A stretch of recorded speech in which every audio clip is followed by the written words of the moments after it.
오늘은 피크노제놀, 프랑스 해안송 추출물 제품들을 살펴봅시다. 피크노제놀이라는 성분으로 알고 있을 수 있겠지만 피크노제놀은 프랑스 해안송 껍질 추출물의 일종의 브랜드라고 보시면 됩니다.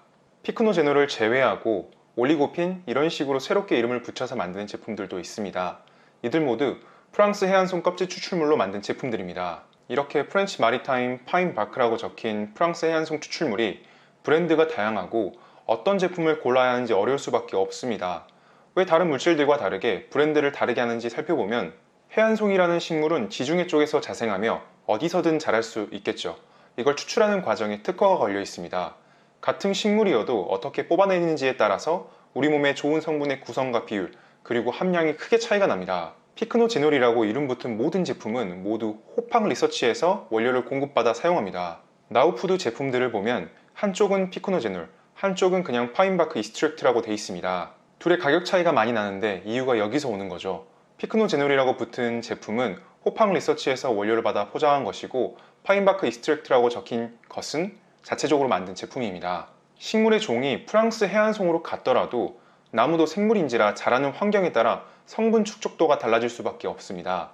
기후만 맞는다면 미국에서도 자랄 수 있고 한국에서도 자랄 수 있는 것이죠. 그래서 첫 번째, 생산지에 따라서 성분이 다릅니다.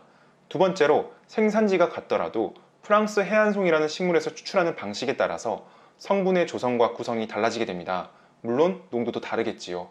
이 추출 방식에 특허가 걸려 있습니다.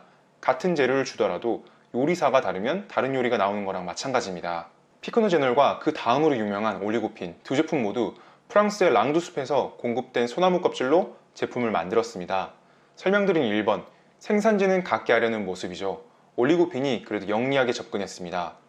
그래도 추출 과정 차이가 있기 때문에 다를 수밖에 없습니다. 올리고핀이 피크노제놀보다 가격이 엄청 저렴해서 고민하게 만듭니다. 지금 차츰차츰 논문도 쌓이고 있고 검증이 더 되면 가격이 저렴한 올리고핀으로 넘어가도 되지 않을까 생각이 듭니다. 일단 피크노제놀은 말씀드린 바 포장하는 회사에서 사기치지 않는 이상 같은 원료를 사용하고 있습니다. 다만 제품이 너무 다양하죠. 그래서 찾기 어려우실 듯 하여 아이허브랑 다른 데서 구할 수 있는 피크노제놀들을 그냥 표로 싹 정리해봤습니다. 1mg당 가격으로 보시면 편하니 이런 류를 보시고 국내 제품들도 같이 비교해놨습니다. 가격으로 보면 헬시 오리진 피크노제놀이 제일 가성비가 좋다고 볼 수 있고 국내에서는 종근당 건강 피크타임이 가성비가 좋게 나왔습니다. 이걸 비교할 수 있는 이유 자체가 피크노제놀이라고 이름을 붙이려면 모두 호팡 리서치에서 원료를 받아야 합니다. 같은 거죠. 가끔 이런 제품들이 있는데 제품을 보면 피크노제놀이라고 명시가 안 되어 있습니다. 근데 이름에는 피크노제놀이라고 되어 있죠. 그러니까 이건 일종의 사기라고 볼 수 있습니다. 피크노제놀이라고 표기가 안 된 제품은 같은 원료라고 볼 수 없습니다. 피크노제놀에서 지금 당장 가성비가 좋은 제품은 헬시 오리진의 피크노제놀입니다. 피크노제놀에서 가장 가성비가 좋은 제품과 올리고핀 가격을 비교하면 피크노제놀이 2배 정도 더 비싼데 가격 차이를 생각하면 올리고핀을 그냥 2개 먹는 게 나을 수도 있습니다.